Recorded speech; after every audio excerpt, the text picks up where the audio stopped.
Well, good morning, everybody. It's 10 o'clock on Thursday morning, and my name's John Kelsey. I'll be the moderator for the hour. This is Lancaster Woodturners Coffee Hour number 66. If you can believe that. We have how many guys in the room, Doug? There's you and me. And another four, and we're going to have a look at them. So you lot on screen, you can see there's the dudes in the room.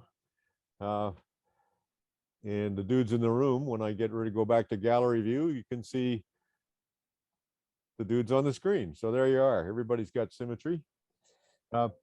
Who out there in the world, on the Zoom world, has got stuff they want to show today? We've got a bit of an agenda, but who out there would like to, who wants to have the floor for a bit? Ray has. Who else? I know that Ernie has some stuff, and Kai has. Michael Brazeau has. Hello, Michael. Welcome aboard. I've got Judy and Mark's picture. You got Judy and Mark's. Okay, well let's do that stuff I'll first. show one. Let's do that stuff, and then we'll go to the other stuff that we have canned up. Okay. Okay. All right. I'm going to introduce Michael Brazeau first of all. Michael, maybe I'm going to spotlight you, and you can tell us where you're from and how you got here. Yeah, well, I'm I live in a rural part of the city of Hamilton, Ontario. So I'm about 25 minutes from the end of Lake Ontario, sort of northwest. Member of the Golden Horseshoe Woodturners Guild in Burlington, and been sort of in my born again phase of wood turning now for 22 years, I guess it is. Enjoy the whole realm of it. I've really enjoyed the camaraderie of wood turners in our guild and AAW, the symposiums I've gone to, and totally turning once, and sat through probably a couple of hundred demonstrations over the last 20 years. How'd you find us? Through the AAW forum. You made a posting. It was actually the discussion about Mike Darlow's book back in the spring. And so I watched the YouTube version, and I just sent a note the other day thanking you guys. I just think it's amazing that you put this out for all of us. Our guild, which I've been involved in the leadership, I'm not currently, but we've just got a new website up and going, and they've got everything hidden behind the members only area, which to me is crazy. Because the best thing about this has been the sharing that's taken place, particularly with the advent of the internet about 20 years ago. That's how we felt about it. We felt, okay, what is the point of the passwords? I mean, our whole business here is to share information and get to know each other. So let's just do it. Exactly. Yeah. How'd you get the name Golden Horseshoe? Well, the area around Lake Ontario, from really about 35 miles, say, east of Toronto, all the way around to Niagara Falls, is known as the Golden Horseshoe. Collectively, it's about 8 million people. And the Golden Horseshoe Guild formed in the early 90s. The first guild in the area was really the Woodturners Guild of Ontario, which meets in Eastern Toronto, and they've spawned out a daughter club, the Toronto Woodturners Guild, which meets in the West End. Everything, of course, is shut down for the last year and a half. So that's where the name came from. I joined the guild in 2001. So it had been running for not quite 10 years at that point. And Ernie, you may not recall meeting me, but I remember meeting you at the Toronto Home Workshop Show in the spring of 2000. And my born again phase started when I bought a one-way Stronghold chuck for my old Rockwell Delta Homecraft lathe. Much too big for the lathe, but 5 years later, I was a proud owner of a 2436. So it's gone from there. So while we got you on screen, you said you had some show and tell. You want to bring it up? Yeah, okay. I've got a few things. My favorite turn is a natural edge bowl. This is one I did I had roughed this out about 10 years ago. It was in my basement. It's actually going to a client of my wife's. She's still active in real estate, as are two of our kids. And one thing with a 2436 is bigger, small, it turns them all. This is the smallest bowl I've made, I believe, was made from some hazel we have growing. We live on about 4 acres in a rural survey. I know that many of you have seen these. This was in the the American Woodturner last December. A fellow by the name of Kurt Wolf Clammer. Really neat take on Christmas ornament. I hope to do a bunch of these. I've been accumulating some 3-inch limb stock. And one I did in the spring, I was milling some wood I'd picked up and I needed something for a competition. It didn't end up placing, but this is 18 inches from here to here and about 17 on the other corners. Was a walnut crotch, been sitting on my pile for about 10 years. Had a whole lot of rot right in the center. So it became an exercise in holding techniques. And I don't know, I'd like to take it in and have a critique. Video only goes so far, and doing a virtual competition with one photo is really tough. What's your finish?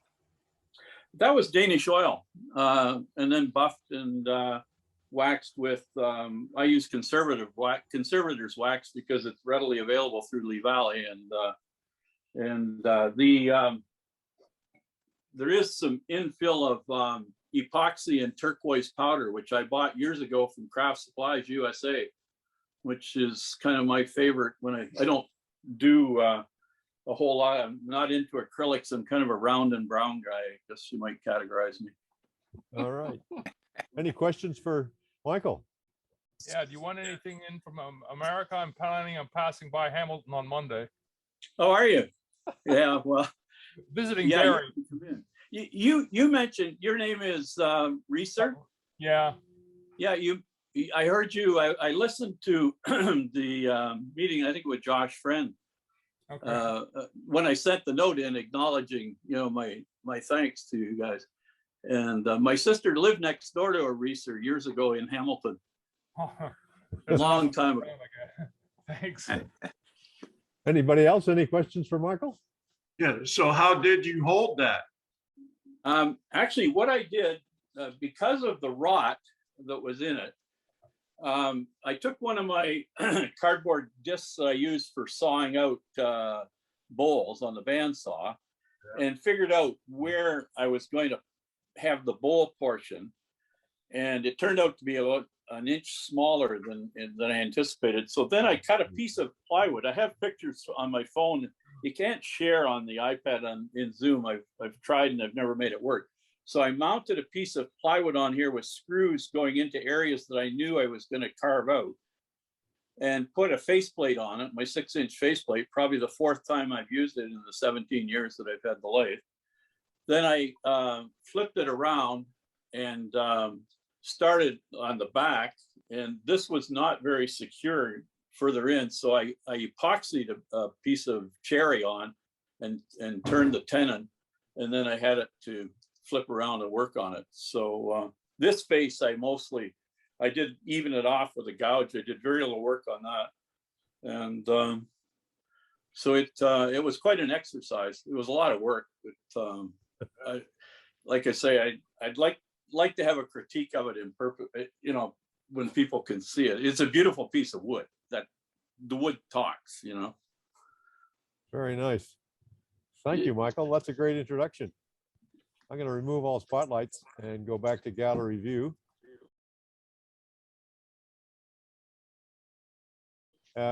Ray Simmons, you wanted the floor for a bit, did you not?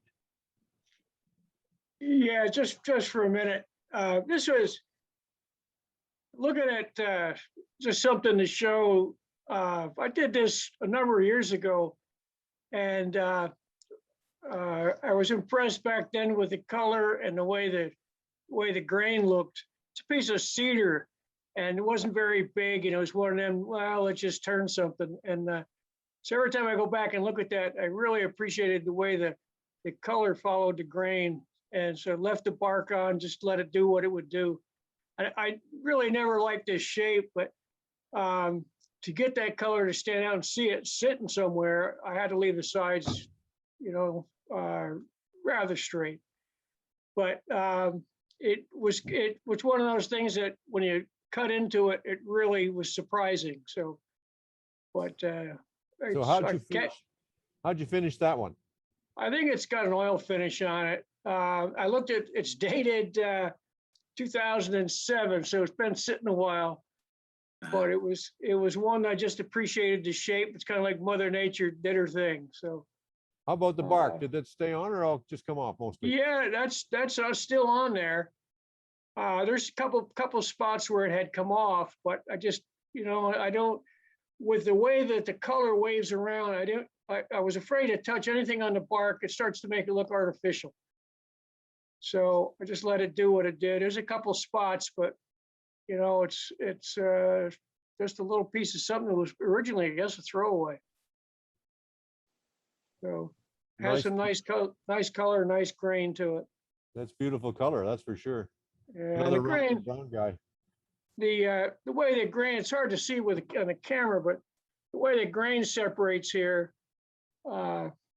just made it a nice little sit around piece. So that's it. That's what I want to bring it.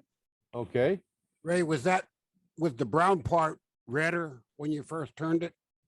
Yeah, it may have been a little bit redder, but it's been typically brown and brown. You said it was Wasn't cedar, real- right? The wood is cedar. Cedar, yeah. Ray, did you ever get tempted to throw it back up in the lathe and take that straight side off by giving it a little shape?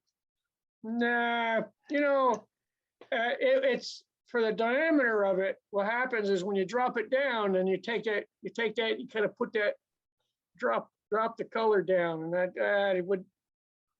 When I looked at it, I really liked what the all that wavy does, because it's not natural. You don't usually see that. I mean, we do, but when that sits and somebody looks at that, they just can't figure out how that got to be that shape. If you were to cut into that again, you'd lose the color too. It would go, you probably don't Yeah. remember how much the color has changed over the years. Correct. Vasco's got Okay. his hand up. You got a question, Ken? Yeah, it kind of brings up an interesting debate. Should you go back and redo some of your old bowls that you knew you probably could do better, or should you just leave it there for history? Oh, I'm all for leaving it there and making another one. Yeah. Me too. The thing is, Ken, I think what happens is like that one in 2007, I've done a lot of stuff since then. And today, you're right. Even today, I might do it different. But that stayed for a reason. I liked it. And the other day, my wife and I were talking. I go, yeah, you remember that? Let me dig that out. And, it's like the time when you pick up that odd piece of wood and it turns out to be something you didn't think it was. So, you always run into that thing, and maybe you lose that connection with it. So I don't know. But I think the design interest of turning into that wood color would add an additional intrigue to it, when you turn away the old wood. So I don't know. I think, Jim, just to your point though, is that what it would leave is a straight line of color across the bottom. I think so. In some respects, it might detract from it to have a second color on the bottom, because then you have a straight against that nice curvature. So it's a debate we could have for long and hard. But anyway. So Jim, I gather you'd go back in and turn it some more. Would you? You'd be okay with returning old work to improve it? Oh, I don't know. I look at my primitive stuff I turned first, and some of it I couldn't even improve on because it was so bad. I don't know. I would not be I would not be opposed to throwing things up and try to, especially if you look at a piece and go, why didn't you think of it then? It would be great. I don't know. I've done it occasionally. Sometimes it was been a good experience. Sometimes I had to get the epoxy out. It got really bad. Anybody else on that point?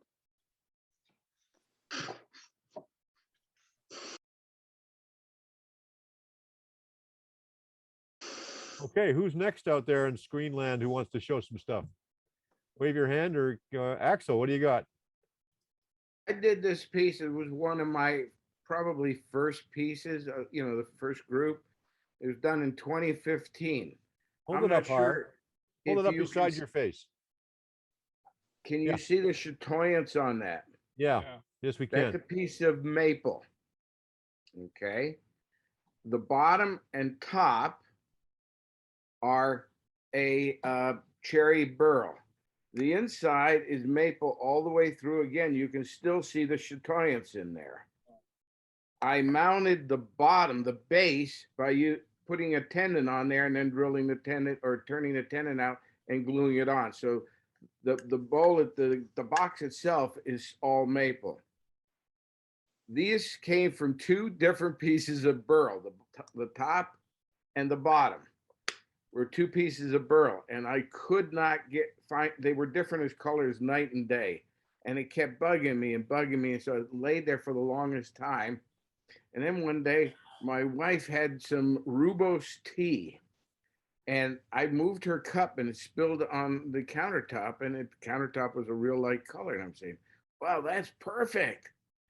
So I took this base and I painted it with the rooibos tea till I got the color I wanted, and then the whole thing is done in a lacquer finish.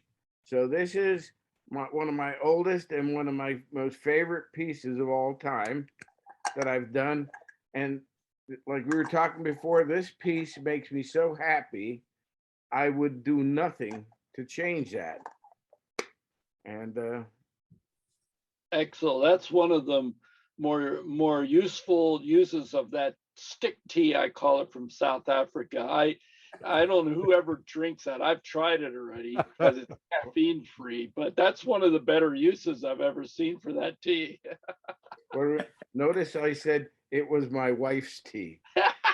Every time I tried that, I wanted to gag, but this piece of maple is just look at the chatoyance on this piece.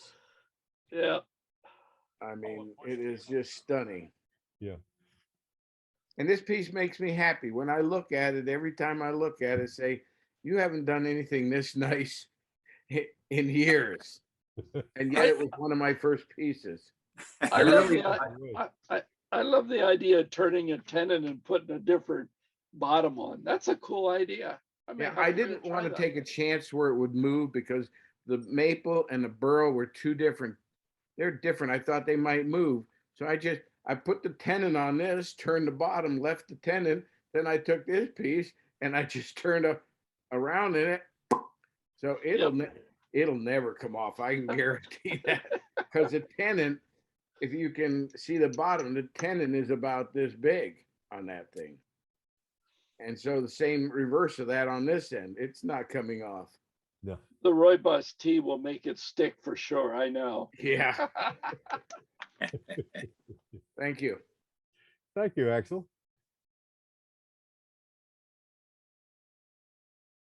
Who's next? Raise your hand, or some other way let me know who's got something they want to show out there in Screenland. We've got some pictures here from people who came in. We can go to that. We got some stuff in the room too. But let's get the screen cleared if we can. Anybody else on screen want a few minutes? Bowman. Yeah, I just the guy sitting next to you turned me a set of these little balls. I want to let him know because my grandson, let me get it by my grandson came up to my desk every morning and he was spinning them around and thought they were really neat. So Doug, Noah thinks you did a good job. I gave you credit. I said, I don't turn balls. I will turn the platters, but I don't turn balls. Doug does. So thank you. It's great, enjoyable.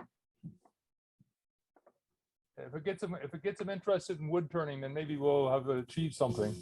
Well, we're working toward that. We're going to get him on the jigsaw this week. He's visiting all week, so I can't be alone in the shop. He's always tagging behind. So Make tops and give them a marker to color them with.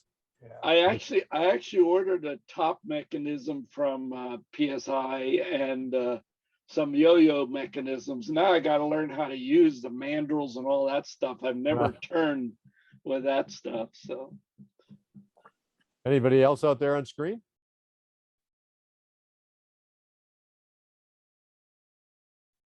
I guess I do.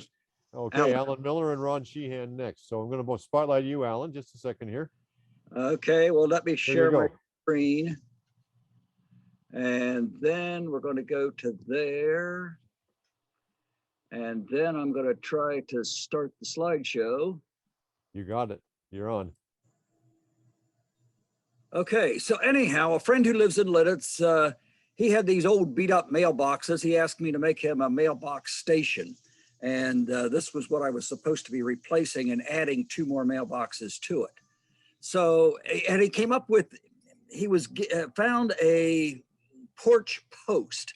And he said, well, can we cut that in half and make that the 2 posts? And I said, well, yeah, I guess so. So this is a somewhat similar setup to what I used when I made the bed for my son and his wife. But that post was just entirely too heavy and I had things jumping around all over the place. So I ended up cutting off about 1 foot on the left-hand side toward the headstock there. And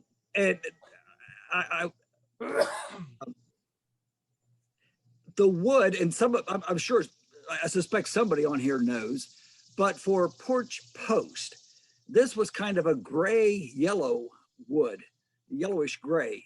And in some ways it reminded me of poplar, but I don't think you would use poplar for a porch post. Does anybody have any thoughts or suggestions on that? What it might have been? I think it's poplar. You think it might be? Okay. Okay. I'll take your word for it. I didn't think they would put that for an outside post, but anyway. Paint's your friend. And of course, you have to remember in the past, they painted that stuff with lead base paint. That's true too. Yeah. And nothing happened. So being as it was only, I think 40 inches taller, so we needed to get something in the ground. He came up with some angle iron, which was not long enough. So I welded on some extra angle iron and put the railroad spikes on. And again, my welding is not real good, but it's nice to be able to bury your mistakes. Would you go back to your previous slide for a sec? Sure. Come on here. There we go. How'd you get that tailstock to float in the air like that? I was wondering that too. Mounted on mounted to wood on a concrete wall. But and then your lathe is on wheels, so how come the lathe doesn't roll away from it? Well, on the other side, which you cannot see, there is a fuel oil tank, and I had it blocked pretty good on that side. So I had it wedged in there pretty tight, but it was not tight enough. It just wanted to bounce too much. All right. Like I said, I had used that idea previous. Well, and the last time too, I also had a sandbag on there and I did not have the wheels on. And yeah, it worked a lot better the last time, turning a, I think that might've been a 2-inch turning that I did on the footboard of the bed. Alan, are you also hiding the lawnmower that's driving it too? I'm wondering, you know. Well, the motor is on the back, and that's. I know. Okay. Okay. I was pulling your leg. Sorry. Gotcha. Fair enough. Nope. Go on forward again now. I think I'm not the only one. I've seen a few other folks try some crazy ideas just to get something done. Yeah, that's a fairly common crazy one, but I hadn't seen it float quite like that before. Okay. Okay. Yeah. And so what I did on the top there now, I had cut it off. And again, I didn't know it, but those things have a 1-inch hole going up through the middle of them. And so that gave me a place to make a dowel and pin it back together then. And I turned an inverted acorn for my top side there, and rabbited in some 2x2s to give structural integrity to it. So that's the legs, and there's the finished product. Wow. 6 mailboxes. Very nice. So that's in concrete down there. You dug a hole and poured That's concrete. set in concrete, and yeah, it's pretty solid the whole way around. I had about 45 or 50 hours into that one. So You're going to find everybody else in the development's going to want one too. well, yeah. I like your package storage bins underneath. That's pretty cool. Well, that was a little bit takeoff on the original, and yeah, Marlon told me he wanted something similar, and so that was another way to add structural integrity to the whole thing, that it didn't just flop around. So you weren't tempted to turn a ball like the one on the screen to the right, the one on the Well, as a left? matter of fact, in hindsight, I absolutely wish I had done that. I told Marlon, I said, these two posts are not going to be the same. Well, that doesn't matter. And so I did want the tops to be the same. And then as I'm looking at it when it was finished, like, man, I really wish I'd turned the bottom too. Nice job. Nice job. Wow. Anybody else got questions for Alan?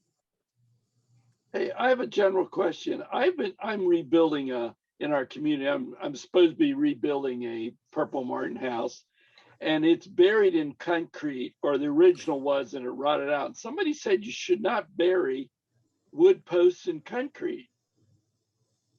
I'm for that. I'd never heard of that before. They said something about it makes them rot. Okay. I don't know if I'm it's, not familiar with that. I don't know. Jim, Anyhow. I don't know if it'd make them rot, but it definitely makes them very difficult to replace. This is Yes, true. I'm Yeah.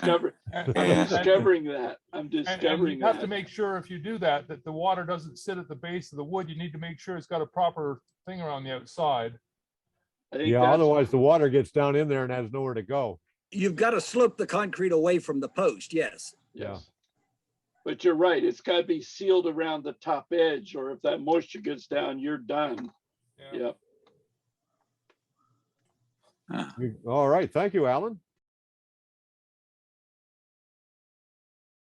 Ron Sheehan, what do you got? Yeah, many years ago, I made some of these little tops. They're called tippy tops. Okay, you spin it and it turns around and it pops up on its top. Well, they're difficult to make, that they work right. After making a couple dozen of them, I finally got a couple to work. Well, recently I saw the Record Power demo, and he did some of these tops, and he gave a couple of little secrets on how to do it. What I did on mine originally was just all one piece, and I cut down in here with a tool to leave a stem. Well, he didn't do that. He drilled a hole with a Forstner bit, and then drilled another 5/16 hole and put a dowel in. That makes it a lot simpler to make. The other thing, he said, one of the tricks is that this edge right here on the dowel needs to be sharp. That makes it, when it's turning and it catches the surface, it kicks up. And then another thing, in order to make it spin longer, you put a little bit of a radius or a button on the end. When I was making mine, I rounded the edge over. I thought, well, it'll turn up easier. But with that sharp edge, it does work better. Sometimes I can spin it, sometimes it flies all over the place. So I'll give it a try, see if I can get my camera on there then. Where's it at? Okay, now do it again, right in the same place. Up on the top now. Yeah, do it. Once it That's stops, pretty do good, it but again. that's spinning pretty long. Usually doesn't spin that long. Now, Righty. oh, okay. See if I can get, sorry about that. See if I can get my camera. Your camera was good. Yeah, lined up here. How long is that dowel stick out? About a 1/2 inch, And what's the diameter? 5/16 dowel.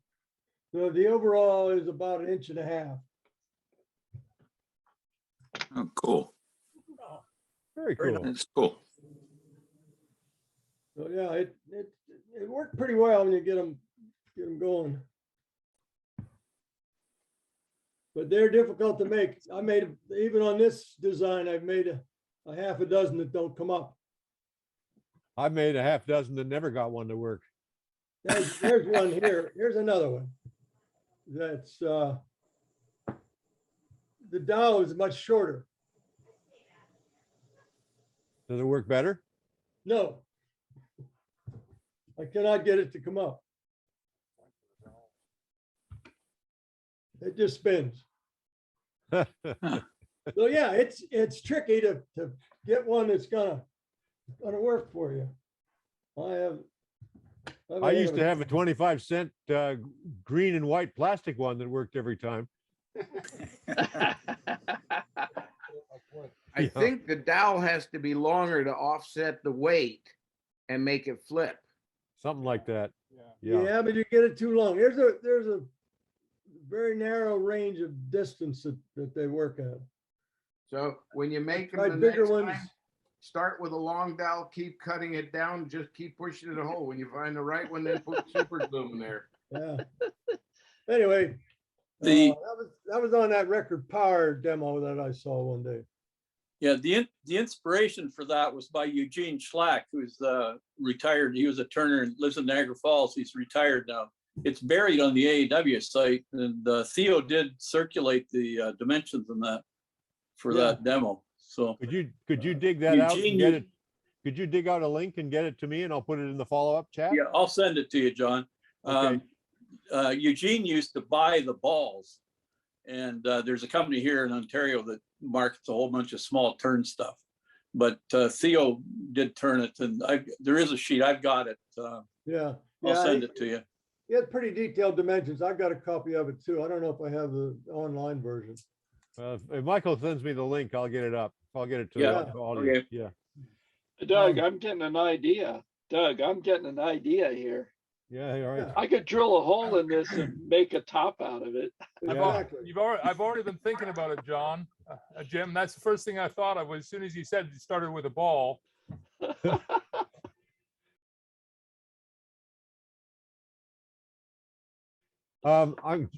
We've got some slides came in the email from that Doug's got that he's going to bring up. Judy Stone is one of them. I see Judy's on screen. But he said about buying the balls. I mean, you got a lathe. Why are you buying balls? Exactly. Well, Eugene used to do a craft show on Labor Day weekend, and he would sell hundreds. Oh my gosh. So is this Judy's piece? Yes, it's Judy's piece. Okay, it's speaker view, Judy. So if you start talking, you'll pop up beside it. That looks like a screwed up platter. Ooh, his, okay. So I'm, Hold on a second, Judy. I'm- You and Mark have two microphones on, I think, somewhere. right, Mark has to mute himself. Mark turned his off. Okay, now you're good. So I should have sent you another picture too, but that's okay. So I made a series of 3 of these flower vases, sort of like Dennis Belcher does, but I didn't do the fish mouth that he did because my plans evolved as I saw the wood shape and the grain in the wood. And anyway, Mark had this piece of curly maple left over from a mandolin that he made. And he brilliantly said, why don't you use that for a base? And there you go. Nice. Oh, that's neat. Nice. Now, how'd you hold it on the lathe for the second side? Screw chuck, Okay. But, which actually cracked the bottom there on the, sorry, yeah, on the, Oh, it cracked it there, which is a bit of a problem. So when you're turning this disc initially, you said you held it with a screw chuck. You held it with a screw chuck on one side, but did you turn it over and use a vacuum chuck for the second side, or when you reversed it? No, the screw chuck was just for the bottom. We used the vacuum chuck for the faces. Okay. Okay. Okay, so All I right. did it. I made 3. There's one with spalted maple. And again, the way Dennis does it, you have the bottom part, which is here, the wormy, well, it's not walnut, it's wormy. Oh, okay. The wormy part on the bottom, you know, you have a piece that you're supposed to cut off. And we used walnut with the spalted maple and walnut with the cherry. And I actually like the contrasting color enough that I didn't want to cut that piece off. And that's how it's ending up, not with a flat bottom, but with a disc all the way around. and also how I ended up not doing the fish mouth for the vase top because it would have. Yeah, you have to take off that scrap. Yeah, piece. I would have lost that piece, and I didn't, and I like the contrast. So there you be. But I'm really happy with how it came out and with Mark's contribution of the curly maple. Nice work. Any questions for Judy? What's the diameter of that? Six, 8 inches, 7, 8 inches. Okay. So if you don't have a vacuum chuck, any ideas how you would turn something like that? Buy a vacuum chuck? Yeah, that's what I thought your answer would be. One more tool in the shop. Sorry, not gonna happen. There's Dennis Belcher has an article in the AW which tells you pretty well how to do this. You might be able to use hot glue, Jim. Yeah, I think I'd hot glue it onto basically a jam chuck. And then that'll come off and it'll still be okay. You can touch it up with a little hand sanding. Yeah. Yeah, exactly. You Yeah. could glue it onto a hot melt onto a panel with hot melt. That'll work. Yep. Yeah.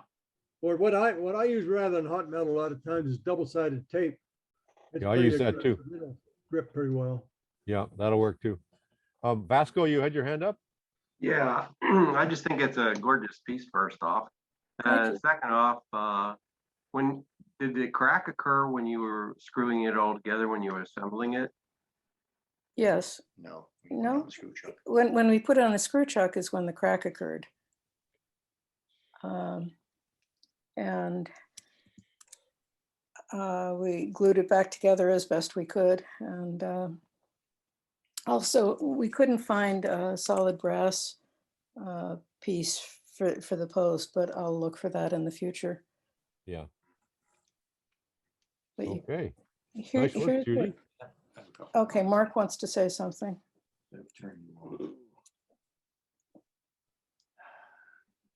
Okay. Can you guys hear me? Yeah. Okay. So if we were to do this again, like originally we were setting up to do Dennis Belcher's design, where the piece of scrap walnut there on the bottom is glued on with a piece of paper so you can knock it off. If we were to do this design from scratch, what I would do is bore the hole for the mount and bore the hole for the flowers well a piece was square before I even put it on the bandsaw and cut the circle. Yeah. And that way you could avoid the screw chuck and you wouldn't need to worry about cracking the piece on the bottom. Yeah. The contrasting piece. Makes sense. Make sense? So now I'm getting it. You used the screw chuck so you could drill the hole through the top. Is that right? No. I'm not muted. Okay. Well, so I don't know what they answered. You're talking about this hole top. Jim's asking with the hole in the top. Well, I'm asking why it was on a screw chuck. I still don't understand that. I know I'm dense, but. Okay, if you look at Dennis Belcher's design, he does a fish mouth on the top, which he turns. And so in order to mount the piece stably, he uses a screw chuck. The best thing would just be to look at his article.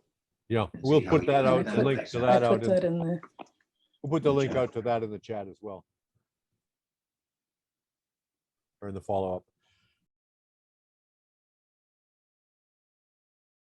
What else okay, whose are these? These are Mark's. Mark, these are yours. Yeah, okay. Mute yourself, please. Okay, can you guys hear me now? Yeah. Okay, so this is basically an idea that I credit to John. And these are little lidded boxes for medications, for pills. So I did a series of 6 of them. So here's 3 of them, and then I think I sent you the slide of the other 3. Since unfortunately we would hit the age of pills.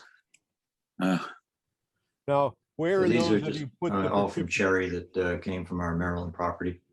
Where have you put the information as to what's in them? Is it inside the lid? Hang on, my sound's not working We here. recognize them. You could do that, tape a piece of paper with what they are, but I know what my pills are by Yeah, appearance. yeah. I actually do that. I put a circular label inside the lid with what it is and what the renewal code is, so I can just phone CVS and I don't have to find the damn bottle. Smart. Just put the bottle inside the box. Well, that works for some, but some of the bottles change all the time too. You get a refill, it's a different size bottle. Now what do I do? Don't throw the old bottle out. Yeah. By the way, I love the one on the right. It's awesome. Thank you. That's a very Yeah, nice it's nice. design. Yeah. Thanks. Someday I'll bring you my set of these and show it too. What size are those, by the way? They're made from 3-inch stock. I'm off. You got to have only one of you on at a time. Yeah, got it. Is your mic on? So I'll stop the broadcast. Okay, is that all the shares? Yep. Okay. I'm going to go back to gallery view here. Thank you, Judy. That was sweet. Very nice. Thank you, Mark. Any other questions for Judy before we move on? Okay, anybody else on screen got some stuff they want to show? Because we got some people in the room clamoring for the screen.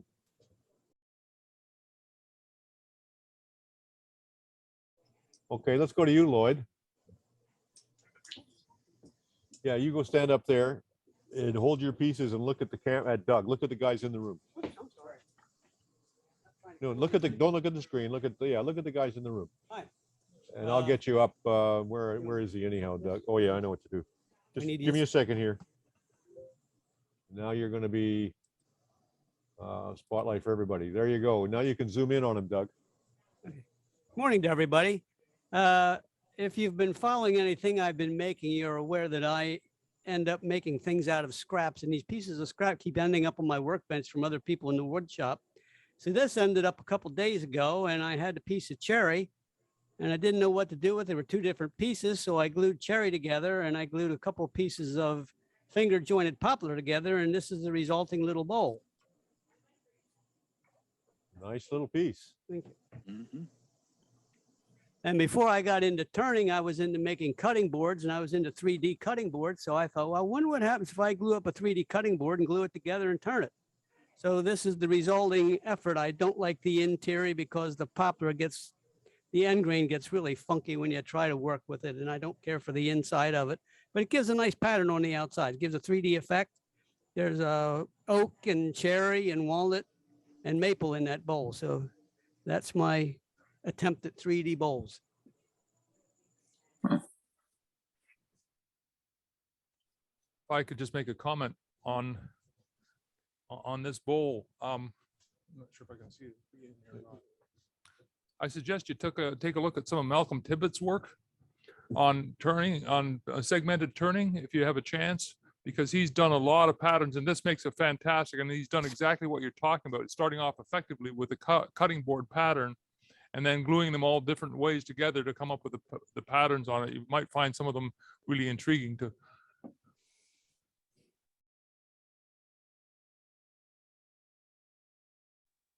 Okay, Judy says we ought to be wearing masks.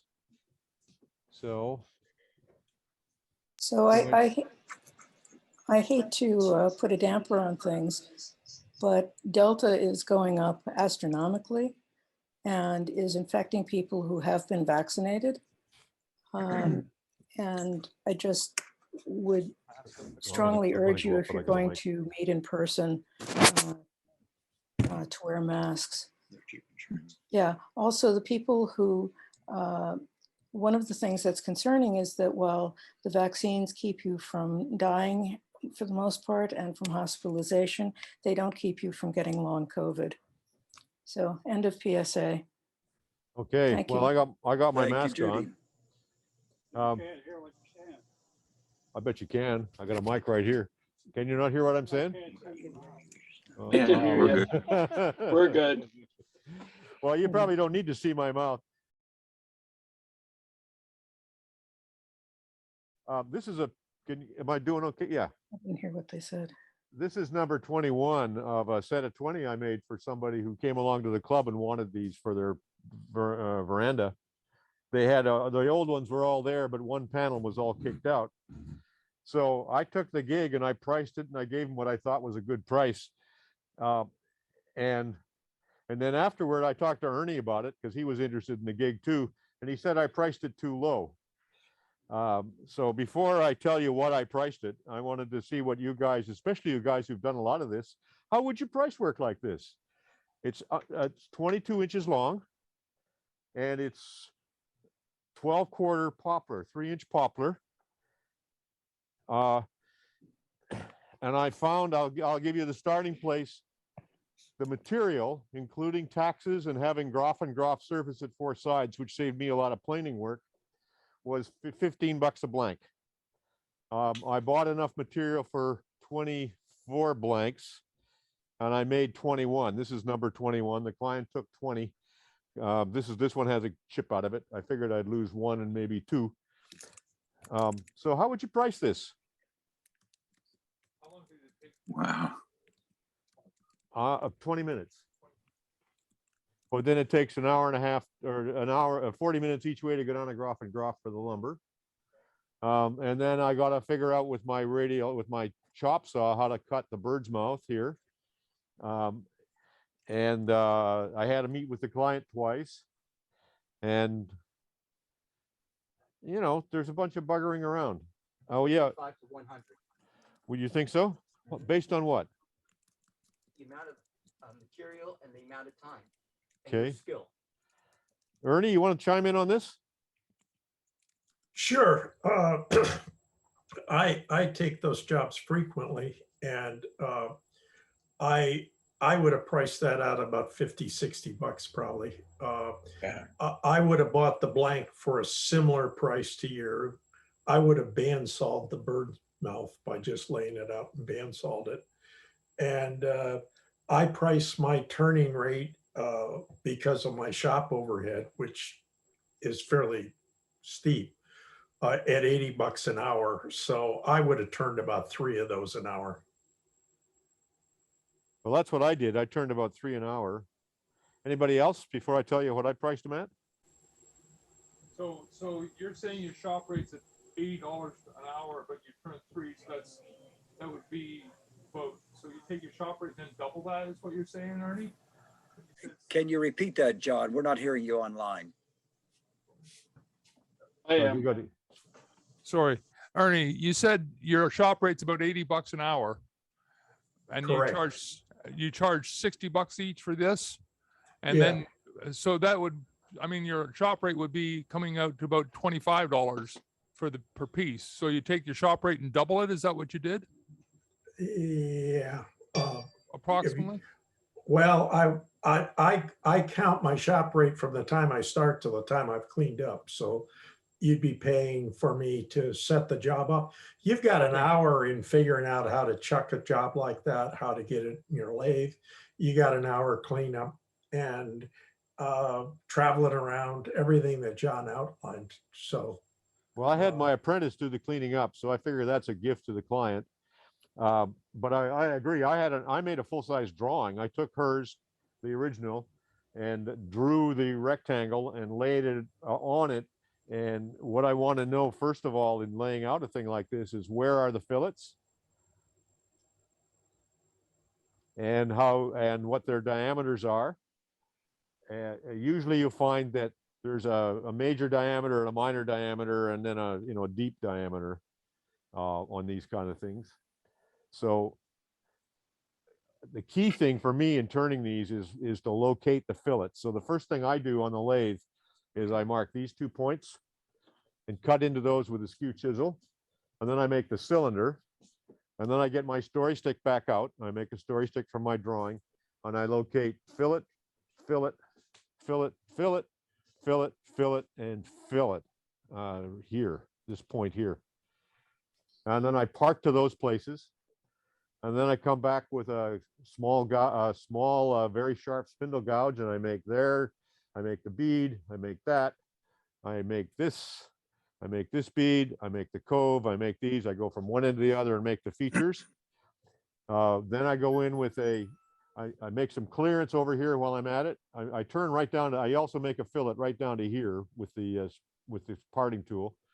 And then I come in with a spindle roughing gouge and make the cylinder. And then since it's, rather than screwing around to try and turn that perfect, I make it pretty good. And then Barry made me a hard Velcro sanding block, and you go on that with 80 grit and you get it perfect and nothing flat.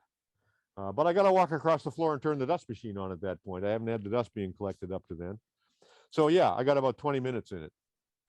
And so I priced it at 15 bucks for the wood and 25 bucks for the turning, and it's charged her 40 bucks. Part of the comp on that for me was I looked online at American Veranda or American Porch, who do this sort of thing commercially, and they have very similar spindles to this in this dimension for in the $35 to $50 range. I think the better price would have been 50 bucks. I think it would have come out whole at 50 bucks. I think at 40 bucks each, I didn't come out whole. I think I gave her a bit of a gift. One thing I might add. Gave her a gift. One thing I might add is that you can repair those kinds of goofs you have in architectural turnings with automotive Bondo. Yeah, I knew I could have done that, but I planned to do that if I needed to. But I had, since I knew I had enough wood for an extra one, I just turned another one. Did you deliver them unfinished? Yes, with making the client swear to all that's holy to her that she would prime them and paint them before she installed them on all 6 sides, ends, bird's mouth, everywhere. Not just one, not just primer, paint in one. Primer, dry, then paint. Because it's poplar. It's it's not going to make it. So coming back, just another question back to Ernie. You said shop hour, your shop rate. So when you mean shop rate, that means your hourly rate while you are doing your wood turning work, whether it could be going to the mill to pick up wood or anything like that. Is that what you mean by shop rate? Or is the shop rate the time that you're spending in your shop? Shop rate is in the shop. I usually charge a trip to the lumberyard or something at some fair price, 25 to 30 bucks somewhere. But my wood source is like 15 minutes away. But I consider a trip down to Groff and Groff to be a treat, so any excuse, I'll go down there. John, that's what I was going to ask you. If you're enjoying doing it, the price is probably not hugely significant, except if you're cutting somebody else out by being way low. Well, that's the thing I don't want to do. And that was what led to the conversation, because Ernie had considered bidding on the job as well. And the client said they'd rather work with somebody local. So and I showed them my baluster video, which they liked. So, but I don't want, the last thing I want to do is get in the way of the professional turner. And it's pretty clear to me that in Lancaster County and anywhere else with as much old work around here as this town has, a guy hung his shingle out doing this kind of work, you'd be pretty busy pretty fast. You'd be busier than you wanted to be. And then it gets important to price it right. But I also, in my own business, in the editorial business, one of the banes of my existence is Kathy, who comes along and does for $15 an hour a bad job that I would do for 75. Of course, it'll take her 3 hours where it'll take me half an hour. So it winds up the same place. But, it's just it's people who underprice don't do anybody any favors, I don't think. And I noticed at the symposium, there was a whole session on pricing work, and it was all about pricing gallery work. What's the share for the gallery and all that stuff, which, I don't think that applies to most of us. I think if anybody wants to actually make even a part-time living turning, this is what you're going to do. A lot more than you're going to do salad bowls for the craft fair. And one of the things you point out, John, is that gallery work, you can't get this in on anything other than a wood turning. And gallery work, and when you're doing a gallery and a craft fair, you're competing against all the other mediums for the potters, everybody else, the glass blowers, everybody else for the buck. Whereas if you want a post turned, you have to go to a wood turner to do it. Yeah. John, may I add something here?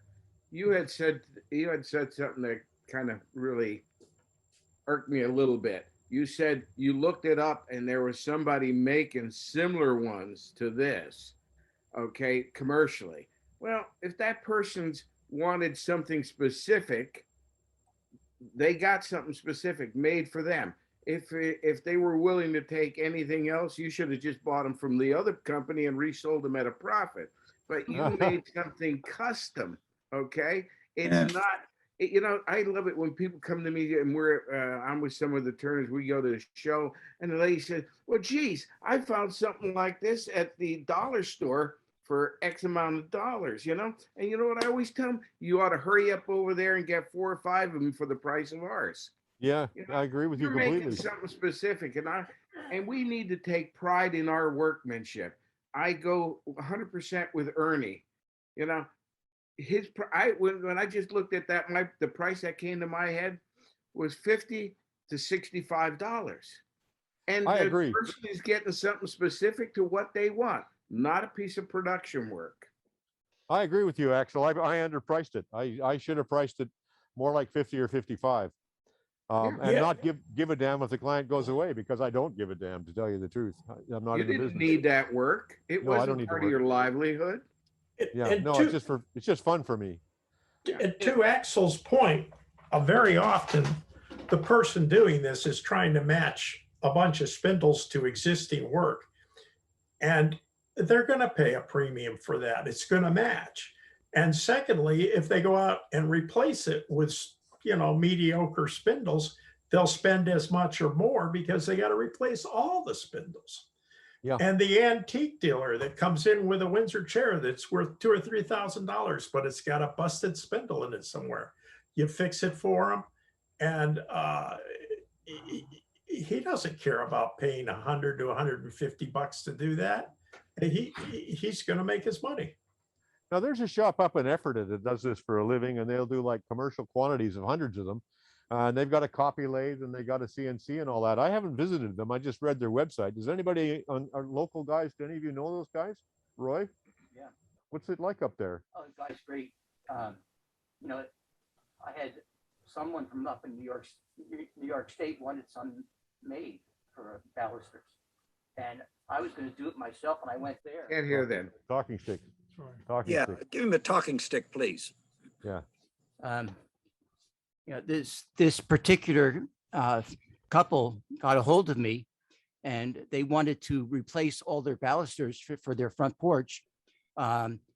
They got me one piece, and I took it to the same place that you're talking about, John, and they're phenomenal and cheap. Really? I mean, when they were finished, the quality of the wood was tremendous, and the purity and the excellence was way beyond anything I could possibly do. And there was no question whatsoever when the couple drove down, and I had everything done for them, and they were tickled pink. And I didn't bother to tell them that I had it done that way. They were happy. I was happy. So you've got a surcharge on there, or how did you price that, Roy? I mean, obviously you paid for what the shop did the work, but how much extra did you add for yourself? I ended up making quite a nice little profit. Well, give us a percent, like. From what the company paid, or probably at least 30% over that. Okay. Oof. Anybody else on this? We're coming up on the hour. Any more comments on this sort of proposition? Could I just make a comment, John, about that, what you said and what, come on up here, sir. Sorry. And sorry, I don't have my mask, but I don't have one today. Anyway, the one thing that Roy said about commercial turning and CNC turning and stuff like that is they use a single chisel. And so sometimes you get a different precision. Not necessarily crisp. They're not as necessarily as crisp unless they've got a special machine. But I'm just making the comment that, you know, but if you're doing everything at once, and that's what the CNCs are good for, is if you have 100 that you're doing, then you just line it up and away you go once you've done one, and they have an excellent reproduction. And I'm not faulting the CNC work, but if it's an old one you're replacing, I would be very hesitant about getting, say, 10 or 15 made with CNC. Well, I think wouldn't you also pay a setup? I don't need that. Sorry. Wouldn't you also pay a setup charge for CNC? If you would like, so it might pay for 100, but if you're going to only want 10 or 20, the setup charge might eat you alive. Yeah, I don't know. At 24. 24. That's what you did. And The CNC, most actually copy work is done with what are called back knife lathes. Yep. And the big thing that Doug is pointing to is the fact that you can't get a steep, you've got to have about 7 or 8 degrees of draft in any point in the spindle to get the tool in and out. Yeah, so it can't be crisp the way a hand turned piece is. But a lot of it's getting painted too. Yeah. in that particular case, it was absolutely perfect and flawless. And they were, the company was delighted. I was delighted, and the family was delighted. Can't beat that. But in good architectural turning, at the edge of every detail, you put what's called a quark. It's a little V groove. And that defines it.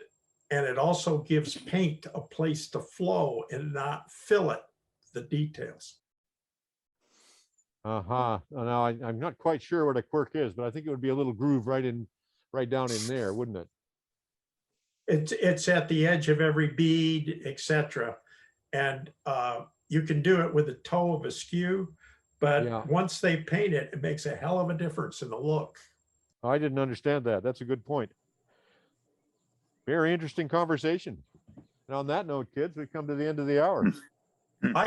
I could show in 2 weeks, I could show a Windsor chair that was brought into me that was probably made of somewhere in the late 18th or early 19th century, and it needed a fair amount of repair and what I had to do it. And it might be an interesting 2 or 3 photos for people to look at.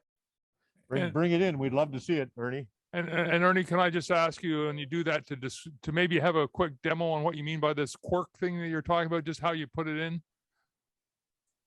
Just with the chisel. Absolutely. Thank you very much. All right. Remember, take pride in your work. Don't give it away.